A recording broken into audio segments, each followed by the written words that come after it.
I'm from out of town, so we do that. So, how you doing, folks? My name is Tommy T, and I am an alcoholic. What fun. I'm honored to be here at the Pacific Group with you folks tonight, and I want to thank each and every one of you that shook my hand. And I could feel the enthusiasm in the room. And if you don't think your home group's the best home group in the world, you're in the wrong home group, right? So, unfortunately, mine is the best home group in the world, and that's the Decker Avenue Step Group. We meet on Monday night in Staten Island, New York. If you don't know where that is, and you come to the big city, New York, and get lost and go over the Verrazano the wrong way, you'll find Staten Island. We were the largest landfill in the world. We lost that when we closed that up. But we meet on Monday nights, and we're about 1/10 the size of you folks here. Looks like you got a serious drinking problem in this area. Huh? But if you come to that group, you'll get a warm handshake. You'll get a real bad cup of coffee. But you won't leave there. If you're suffering from alcoholism, you won't leave there without a sponsor, a new big book, and a bunch of friends and phone numbers. We're a three-legacy group. We bring meetings into the institutions. We're involved in everything we could be involved with in AA on Staten Island. There's only two things that I hope comes out of this talk tonight. One, that you understand how much I love Alcoholics Anonymous and what it's done for me in my life. Because I was not this man that's standing before you 30 years ago. But more important, I hope that there's one person that raised their hand saying they're new, that said, maybe if it works for a bum like that guy, it'll work for me too. I grew up in an alcoholic home. I was born in 1959, so grew up kind of in the 70s and the 80s, so you can just fill in the blanks. There was a lot of other things involved, but I'm a big traditions guy, and I would never disrespect our singleness of purpose here, but you could fill in the blanks. I see a lot of you my age. You know what went on. It was sex, drugs, and rock and roll, and not necessarily in that order. Live fast, die young, leave a good-looking corpse. That was our mantra. And I always remember feeling so different as a kid. I grew up in an alcoholic home, and Dad was kind of a Dr. Jekyll and Mr. Hyde, and you never knew if Dad was going to come home and throw some money around because he hit a horse or hit a bet somewhere, or else he'd come back and just hit the kids. So you never knew what was going on, or Mom, unfortunately, Mom. So it was a tough place growing up, and it started to give me that separation that we all come here with, where we don't think we can have personal relationships with anybody, although we try. And it's always like you're faking it. The kids would ask me over their house, I would say no, because I couldn't reciprocate. I couldn't bring you over my house because you never knew what was going on. There was always EMS or firefighters or cops at our house. Me and my sister wanted to paint the curb yellow just so they'd have a clear parking spot. It was that house on the block. The lawn's a little too long in a very nice neighborhood. And we did the best we could to hide it, and grew up saying, you don't tell your secrets, you don't cry, you don't show weakness, you don't let anybody know what's going on in this house. And I always felt different with that, all through, grammar school and all that. Then a couple of guys asked me, hey, Tommy, we're going to go get some beers. You in? They were about 2-3 years older than me. I was 11. I said, I'm in. And I swore I would never be like my father. Even as a young kid, I said, I would never do that to a woman. How could you possibly do that? How could you hit your kids to the extent that you do that? I'll never do that. And I went out that night, and I'll tell the short version of the story. I just drank differently than my friends, right off the bat, right out of the gate. When we got these beers, we had to write a letter. I forged a note from my parents. It was a very trusting world in 1970. You could just go to the local deli, and they all knew your parents. So I'm like this tall, long hair, and I go in and, please let Millie have, 3 quarts of beer. And it was no problem, and a pack of Marlboro. And it was funny when we were walking down to the deli, there was this one junkie in our corner, and back then junkies knew their place. They weren't on the open streets. They were in the parks. They were in the burnt-down buildings. It was very low-key. But this one guy, Glenn, he didn't care. He would steal from one neighbor and try to sell it to the guy next door. He was pretty brazen, And he said, hey, where you guys going? And we said, we're going to go buy beers. He said, drink them warm through a straw. You'll get messed up quicker. Hey, back then we followed directions, You know, some 25 years later, I come in here and a nice old timer tells me, hey, son, get yourself a sponsor, a home group, do these 12 steps. I'm like, nah, I got this, you know. But that junkie on the corner, that's my life's coach right there. I'll follow him. I'll follow him to the gates of hell, you know. And we got them. And what was different about it is these two guys, they were a couple of years older than me, but as soon as I took the cap off my beer, I threw it away. They held on to theirs. I was like, that confused me a little bit. So I grabbed my straw and I chugged it down. I was finished much quicker than them. That confused me. But then they did something that I have never done in my life. They put the caps back on their beers. And I said, what are you doing? And they said, Tom, today's Friday. We got Saturday. We got to have something for Saturday. I said, the hell we do. And I'm the smallest guy there. I push one guy. I grab his. I chug his down. And then I went after the bigger guy, which was a mistake, a little strategic error there. He throws me a beating. I wake up at like 12 o'clock at night. I'm 11. I'm supposed to be on the stoop when the lights go on. That was the rule in our town, you know. I can't even find my stoop, let alone, you know. And it's 12 o'clock. I blacked out for a couple of hours. I got a bloody lip. I'm covered in vomit. I got a cigarette burn. I don't smoke cigarettes. My boombox is missing. I'm like, what happened? What happened? That could basically tell you folks how I drank for 25 years. There was always consequences to my drinking. There was always a debacle. Maybe I'd get away with it for a while, but then there'd be something that came up. And when I got home, I took a beating like it was one of the worst ones I've taken. And while I was taking it, I covered up, and I was taking some full fists from my dad at 11. And I said, that was great. I'm going to do that again. I just can't get caught. I'm an alcoholic. I never think about stopping. You know, when you suggested entire abstinence, oh, wait, I've been through the ringer, but that's pretty drastic. Let's think about something here. And but I just could never pull that off. I won't go into all the war stories in a 38-minute talk. So, but I can tell you that I drank that way each and every time, and a lot of other things came into play. I became a thief, a liar, a shortcut taker. I never wanted to work for anything. I wanted everything given to me. I blamed everybody else for my problems because I am a professional victim. And as long as I can blame that old man, if you had a father like me, you'd drink like I do too. 16 years old, I had a grandmother who loved me to this day like I don't think anybody's ever loved me, except for maybe you, Shaq. And you got the adult version, so it's tougher. She was a saint. She was a religious woman and all, and she had cancer. She had her leg removed, and she was dying of cancer, and I stole money from her.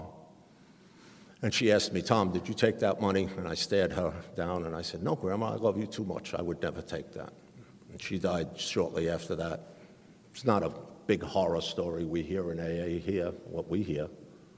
To me, burnt a hole in my soul that I could never fill. I always remembered Grandma with me lying to her that way, and she just treated me with kindness and loving my whole life. That's where I was at 16. At 17, I got a girlfriend pregnant. We put that boy up for adoption. His name is Matthew. He's 48 years old. I've never met him. Burns a hole in my soul to this day. Adjustment. Thank you. You know, things like that went on. There were terminated pregnancies where I was man enough to give the money, but I wasn't man enough to go support the woman in one of the most traumatic days of her life. More than once. If you were my friend, I lied to you, I stole from you, I let you down, I didn't show up for you. Nobody was inviting me anywhere when I was drinking. And my circle of friends got smaller and smaller. It got to the worse and worse neighborhoods, and I progressed downwards. I would just keep lowering the bar for myself with everything that would happen. In 1985, a lot of my friends were graduating college and doing good things and had city jobs and all this and getting married, and I said, well, I got another girl pregnant, let's say, the order that I do things in. And I said, let's get married. The man you have standing in front of you now, he's not the man that did this, but I walk out on an 8-month pregnant woman, never to look back. And I was a deadbeat dad for 9 years. See, nobody or no love for a woman, no warning of a doctor, no mother or father pleading with me to get better. could take me away from my alcoholism. I love alcohol. I love the effect produced by alcohol. It's the only way I could cope with a life that doesn't feel right for me. Sobriety is so uncomfortable for me that I have to do something. That's where I was at back then. I think the worst 5 years of my drinking were 1990 to 1995. I was 30 at that point. I was done with the clubs. It's pretty pathetic when you're 30 years old in a club. Sorry if anybody's going to sober clubs or anything, but, it was pretty pathetic to me. I'm not there drinking to be sociable. I'm not dancing. I don't care about you kids. Get away from me. I can drink alone in a very crowded bar. And that's what I was doing. And I knew there was a problem. I had already had a couple of DWIs. There was 3 or 4 arrests for minor stuff. And, but I was still trying to do it and trying to control it. And that's why that 5 years was the worst. And the amount of sobriety I had, I really turned into a binge drinker at that point. But they were some binges. I mean, they went 5, 6 days, no sleep, just going at it. But depending on how bad the debacle was, that's how long I would stay sober afterwards. So, like if you crack up your car, well, everybody cracks up their car in my area. If you don't drink in my neighborhood, you got to move. It's bad. And so you'd stay sober for a couple of weeks. I used to hang out in an old man's bar. Because the clubs weren't doing it for me anymore. Sawdust on the floor, smells of beer and urine, shuffleboard thing, A quarter gets you a chicken dinner, they would call it. It was a hard-boiled egg. And that's my place. Sit down, drink a Jack Daniels of beer, a Jack Daniels and beer. And I loved it. I loved it. It was just, had my own seat. I was a big shot. And, if a woman would come in, I'm your guy. There's 3 65-year-old guys there and me at 30. I'm going to the gym all the time. I'm looking good on the outside, just dying on the inside. And I got a little dive apartment down the street, and we'd go down. I'd be able to pull myself away from the bar, things that I can never do. Grab a six-pack on my tab, always running a tab, right? And go down to the thing and have a romantic evening. No debacle. The woman would remember my name. I'd open the car door for her. I would drive her home or to her car. It was wonderful. And then my mind would start spinning. You're making too much of this alcoholism. You can do this. Nothing happened that night. So I'd go to that same bar stool the next day, that same Jack Daniels, that same beer, but no woman would come in. So I would go out looking for the most sordid places on earth, as Bill calls them. And in New York City, I'm sure, just like California, there's some freak shows out there. You can find whatever you're looking for. You just need the right doors to knock on. And I knew them all. And I would wake up, and it'd be Tuesday. How'd this happen? I didn't call work Monday and Tuesday. That's a problem. I'm already on probation. Feel some dollars in my pocket. Oh, I can get home. I pull out that paper, and it's 5 ATM slips. I wiped out the bank account. I'm peeking out the blinds to see what borough I'm in, how I got to get home. I look over. There's a cross-dressing dude in the bed next to me. How'd that happen? Again. It was rough. So that was 2-3 months. Waking up with Alex was a little tough, and it was crazy times. And then that brings us to about April. I'm going to say my sober date is April 8th, 1995. So let's say it was April 6th. I went out on a 2-day bender just to have a couple of drinks with friends. Everything else got involved.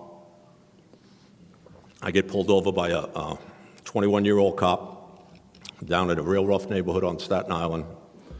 They find a loaded handgun in my car.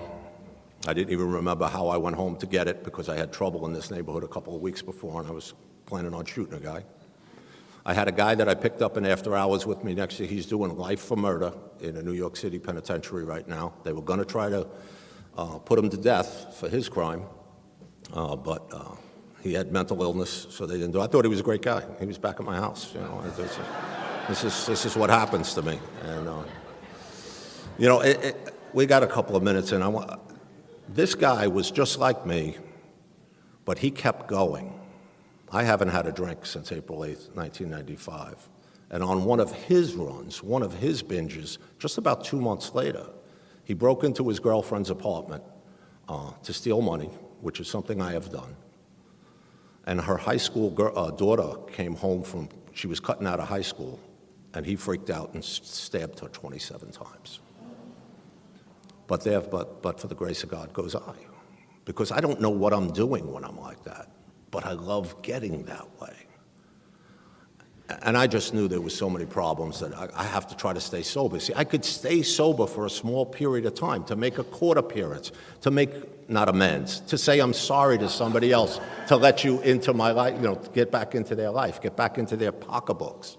But then I would always go back, and that's what that time was like. But the lawyers and the New York City cops and the court system and all had other ideas for me, and they mandated me to a bunch of programs while I was waiting for trial. And I was looking at a year, and this kid doesn't do jail well. I heard a guy in a conference once said, I had to do a 5 to 7 year bid. I prison well. Who prisons well? You close that door, I'm built up like that, not like you see me now. I was in good shape back then. I'm like, where's my mother with my bail? I'm freaking out as soon as that door closes. I can't do a year, so like Bill said in his story, fear sobered me a little bit. And I had to go to intensive outpatient program 5 nights a week, an alcohol awareness course on Monday nights. I've got 3 graduation certificates from that course. I'm qualified to teach it now, but it didn't do much for my drinking. But I went. I can play the game. I'll get the papers signed. Sign that, Bill, from his men's meeting. And I would do everything I had to do, but I was so uncomfortable. I didn't go to AA. I didn't take the suggestions. My first 10 months of abstinence were in an intensive outpatient program under the thumb of a probation officer and other authority figures. Finally, they started cutting back all those nights that I had to be there. And now I'm home alone in my head. Not a good place for an untreated alcoholic. I'm sure we have some people know about that. And so they said, a guy in my outpatient said, why don't you come to this meeting with me? It's right across the street. And I went. I got to tell you, the miracle of our fellowship is when I was with you folks, I felt okay. I didn't feel so different. I didn't feel so alone. The problem was I was so afraid. 6'2", back then, 225, rock hard, in the gym every day, and I couldn't even have small talk with people. I would sit in the back row, and if the old timers started in the back row, I'd either get up and go to the bathroom or I'd leave the meeting altogether. I did not have the courage to say, I'm Tommy T, I'm an alcoholic. That's no way to live. I was miserable. I wanted to kill myself in early sobriety. I couldn't believe this is where my life had taken me.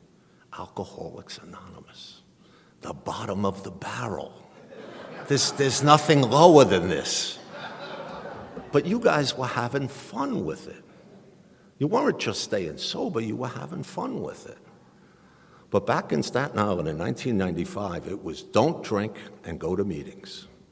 You couldn't even find a big book on a literature table because there were no literature tables. You had pamphlets laid out. That was the literature table. But there was a little transition back then, or a little transformation back then, when a guy from Santa Monica, California, Joe Hawk, and a guy, Mark Houston from Texas, started to do some retreats and big book stuff on Staten Island. I just happened to have a big car, and they asked me to host those guys. And I got hooked up with a sponsor, and I went through these 12 steps, and man, life took off. It was just wonderful. And being so broken, and having that, at that time, it was almost 18 months before I asked for a sponsor and go through these 12 steps, I really wanted to kill myself. I'm grateful for that experience now. I was not grateful for it when I was going through it. If you're new here, you could make it easier on yourself by asking for help. I did not do that. But it was wonderful. And I got a guy named George. And George was a bald-headed bookie from Brooklyn, covered in tats, and he chewed a cigar that he never took out of the cellophane. It really weirded me out, you know. And he spoke to me in plain language. And a couple of the guys had given me advice. I was doing pretty well at work because I was showing up. They weren't used to that from me. And I was going for a promotion. They said, put all your arrests down. You can't lie on the thing. Let God take your career. He'll do better than you do. And what happened was I put all those arrests down and God fired me. And I was so resentful. Now you guys were the problem. and I wanted to leave AA and all. And these two guys cornered me, and one was George, and he said, "Tommy, you don't look good, man. I think you're going to drink." I said, "I'm not going to drink, man. AA's taught me enough about that. I just think I want to kill myself, but I'm too much of a coward." And he said to me, "That's kind of a permanent solution to a temporary job problem. Don't you think you're being a little dramatic?" I wanted a pat on the head. These guys back then, they did not give you a pat on the head. They told you the truth. He said, "I can promise you, you never have to feel this way again, but it's going to be directly proportionate to the work you're willing to do here. Are you willing to come to my house 2 nights a week and read this book with me? I will not tell you anything to do. We'll do what the book says." And he said, "Then I'll give you a cassette tape that you can follow up with what we've just done." And it was Joe Hawk's tape from the Salvation Army in Santa Monica. I think it's so great that I'm in this area. And that's what I did. And folks, the first time I read Doctor's Opinion, I had read that book 50 times in early sobriety. And I used to fall asleep with it on my chest because I'd tell the old timers, "I can't sleep. I need something in my system to sleep. I pass out. I don't sleep." They'd say, "Nobody ever died from insomnia. Read the literature." So I'd read the big book, but I read it like a story. I'm not that sharp. I couldn't even tell you the 12 steps were contained in that book. You'd think it'd be a little hint when it says, "Now we are at step 3," but no, I just glazed over it and got to the stories. You know, I mean, it was rough. When George read that book to me, it became alive to me. We got our set-aside prayer, we read that book, and my mouth must have dropped open during Doctor's Opinion because George said, "What's up?" I said, "I can't believe they wrote this about me in 1939. He started to place my name into places, and we turned statements into questions. We did all the highlighting, the underlining, the anal retentive stuff that we do in the big book, and it was wonderful. I came into you guys either atheist or agnostic. We got to step 2. I knew there was something different about George. He was happy. I was willing to believe that George believed. That's how I went through my step 2, or else I'd still be in step 2 today, because it was in the actions of 4 through 9 that made me a true believer in God. And you couldn't shake my belief today, folks. Too much has happened. I mean, I was at a wedding Sunday, and a lot of you were there. That doesn't happen by chance. That's not a coincidence that those two are together. That is just wonderful. That's God just showing off is what that is. And we went through the 3rd step prayer. He asked me to get on my knees and hold his hands. This is a problem. We don't do that in New York. I'm like, "I don't know about that." He said, "Are you willing to go to any likes or not?" "All right, do it." He comes off that thing. He says, "That's great. I'm glad I'm doing this with you." And he reaches down. And, "Next, we launch out on a course of vigorous action." He's got one of those little black and white notebooks. He's like a little kid. I didn't know at that point I was the first guy he took through the 12 steps. I didn't go through with a guru. I went through with a guy that was on fire because he just got lit up. And I wouldn't have it any other way. I had 31 resentments for that alcoholic father, 29 for the mother who wouldn't leave him and save poor me. I had 96 people on that list. I finished it in 9 days. Resentment inventory, fear inventory, and relationship inventory. The relationship inventory was the toughest for me to look at. Over a period of 25 years, I had 23 substantial relationships. You know what they defined it as? You knew the woman's last name, Tom. Everything else went to one-night stands and other things, right? But I was in the same exact relationship with 23 different women, time after time again. And even a dope like me realized, there's only one common denominator here, it's me. But I'll tell you, when that line in our book, that all our problems are of our own making, when you really embrace that and realize that, thank God they are. I don't have to worry about my father getting well before I can get well. I lit up. I lit up in the 4th and 5th step. It didn't take till amends for me to light up. I lit up then, man. I started just loving AA. Couldn't wait to get to George's house. 6 and 7, hey, what we're not changing, we're choosing. Do you want to live this way or do you want to live that way? Start asking God to help you with these things. Then we get to 8 and 9, and I'm not on fire anymore. I'm afraid. I owe $138,000 to drug dealers, loan sharks, mob guys.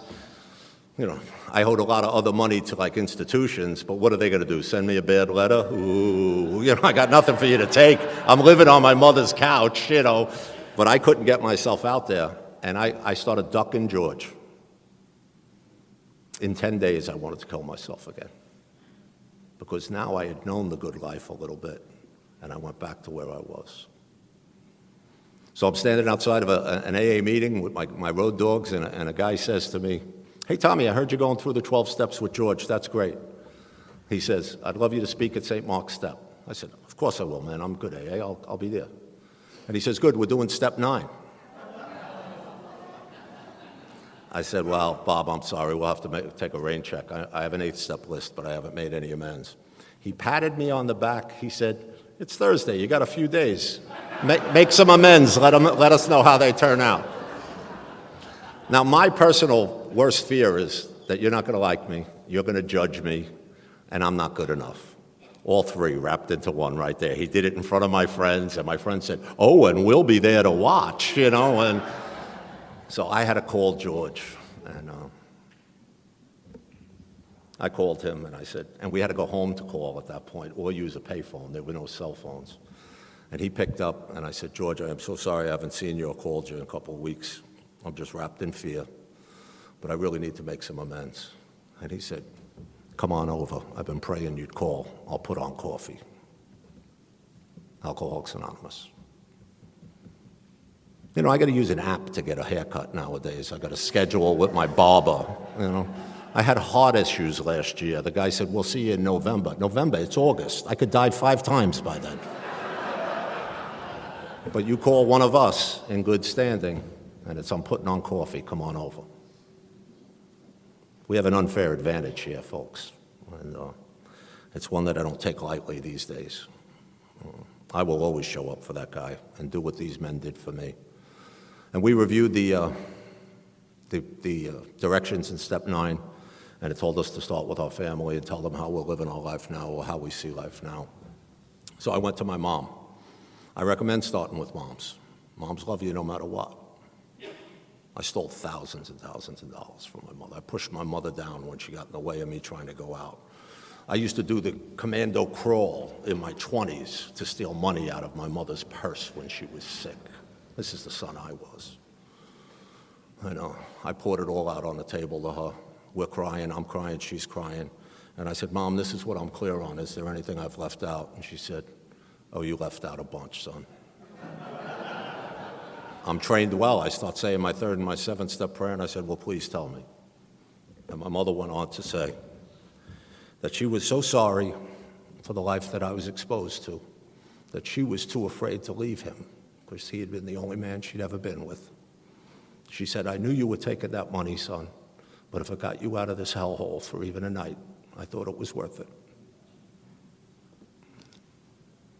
She said, "When I was sick in the hospital, you were the only one to show up, even though you asked me for money while you were there."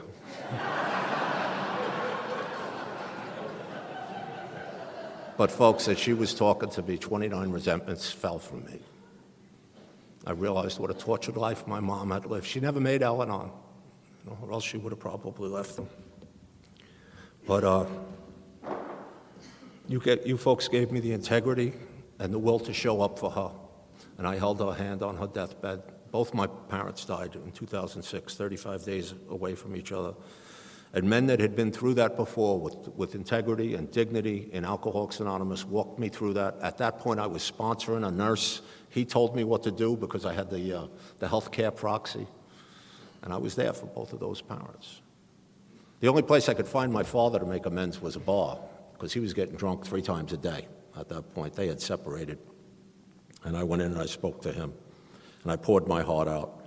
And I said, "Dad, I know I owe you a lot of money, but I don't even have a figure." He said, "It's $12,664. I have it written down in my book."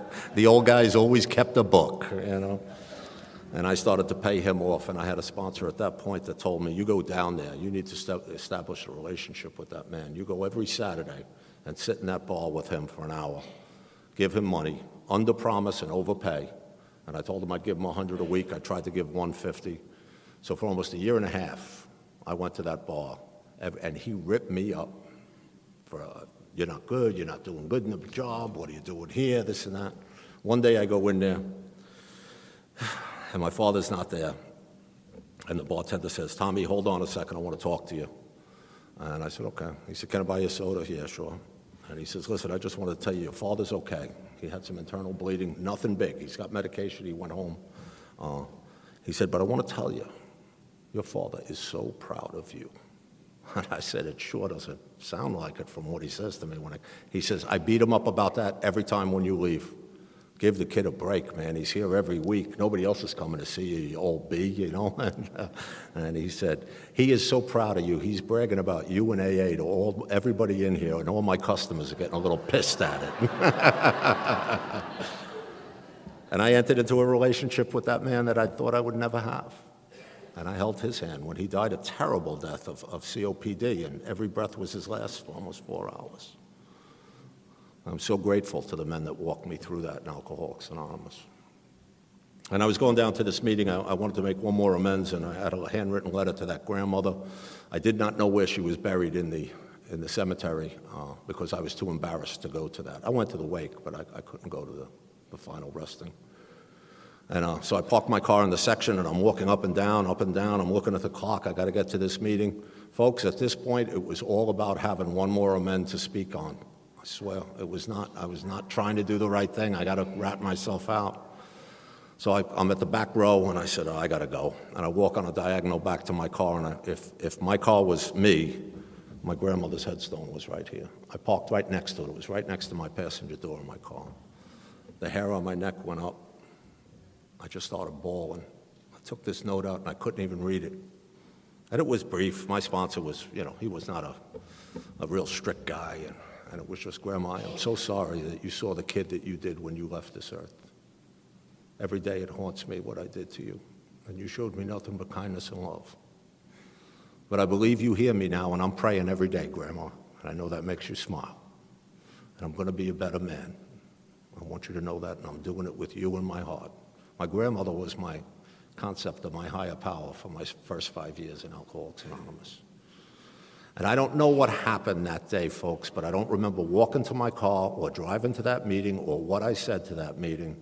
My first recollection of that space of time was 12 guys in Alcoholics Anonymous came up to me and said, I don't know what you're doing, but don't you stop. You're a different man.